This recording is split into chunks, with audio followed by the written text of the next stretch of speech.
Àgbàlá Gabriel ṣé dáadáa mo bá yín. Ẹ jẹ́ kí sáré sọ̀rọ̀ méjì mẹ́ta fún yín. Ilé ayé ta wà nú ẹ̀ yìí, bó o ṣe wọ́n á wí, bó o ṣe wọ́n á wí. Ìwọ kúkú ṣe káyé sọ ohun tó fẹ́ sọ. Tó bá sọ pé ò ṣe tó dẹ̀ ń ṣe, táyé bá ká ẹ pé ò ń ṣe, wọ́n máa sọ̀rọ̀ ẹ. Kúkú ṣe káyé sọ pé ò ń ṣe. Àgbàlá Gabriel, it's not easy to groom a fan page.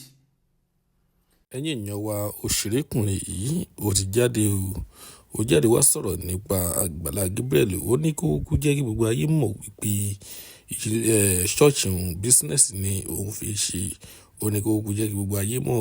Ó ní bí ó sọ bẹ́ẹ̀ ayé á sọ títí ẹ̀. Ó ní bí ó tún sọ ayé yóò tún sọ̀rọ̀ nípa rẹ̀. ẹ̀yin èèyàn wa ẹ jẹ́ ká gbọ́ nǹkan tí òṣèré yìí sọ.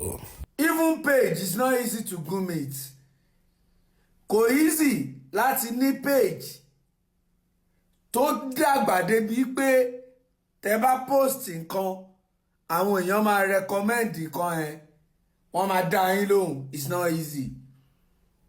Ẹ ṣiṣẹ́ débẹ̀ ni.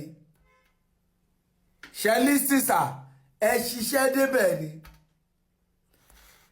Àwọn tẹ́ ń gbé wá sórí prógáàmù yín kẹ́ tó gbé wọn wá, ẹ sọ fún wọn frankly, bàbá ẹ ní mọ́tò, bàbá ẹ náà ọmọ ìjọ tẹ́ ń tẹ́kì ẹ dẹ̀ náà tẹ́yìn náà ràn lọ́wọ́ lẹ́gbẹ̀gbẹ̀. Ẹni tó bá wá síjọ yín tó fẹ́ kẹ́ ẹ gbóhùn sórí social media yín, ẹ sọ fún 70-30 ni. Ẹ ti understand? Ẹ nídìí láti máa pẹ̀pẹ̀. Ẹ má jẹ́ kán máa rí. Ẹ mọ̀ pé kò ń ṣe ẹlẹ́ẹ̀kíní tó máa kọ́ drag yín lélẹ́yìí. Ẹlẹ́ẹ̀kíní kọ́ lélẹ́, ẹlẹ́ẹ̀kejì kọ́ ni. Ẹ gbé wọn débẹ̀ straight. Bàbá ẹ gbé wọn débẹ̀ straight. Everybody is doing business. Business ti yín nìyẹn. Ẹ jẹ́ kán mọ̀ 70-30. Mo máa ṣe program yìí fún ẹ, o máa rí owó, bọ̀ tó bá ti rówó 70-30. Ó better than kéèyàn wá rí 30-20 million kẹ máa fi style kẹ máa fi obtain ẹ mú 8 million wá, mú 500,000 wá fowó epo. No, ẹ gba 30% kẹ gbójú. Mo ti gba owó tèmi. Kò séèyàn gangan tó máa sọ níta. If anybody drag you, àwọn èèyàn máa drag ẹni yẹn náà. Okay, nígbà tó sick tó mọ̀ pé o lè gbowó fúnra ẹ, kí ló dé tó turn ring light sórí Facebook ẹ kó tọ́ fáwọn èèyàn kan fún ẹ lówó tó fi lọ bá Àgbàlá Gabriel? So it's not easy, bro. Ẹ sọ fún wọn 70-30. Èyí tó bá lóun ò gba 70-30 kí ló fẹ́ ká ṣe? Ṣé 40-60 ni àbí 50-50 ni àbí 20-80 ni? Ẹ sọ̀rọ̀. Èèyàn ní Bílíkìú náà. Tí Bílíkìú tó bá múyàn lọ gbowó lọ́dọ̀ Babaláyé 50-50 ni. Kò ṣe pé bóyá ó ṣe promotion ó mú ẹ lọ gbowó lásán lọ́dọ̀ Babaláyé 50-50 ni. So why ten dollar ara yín? Kí ló dé tẹ́ jẹ́ kó máa sọ yín lẹ́nu for no reason?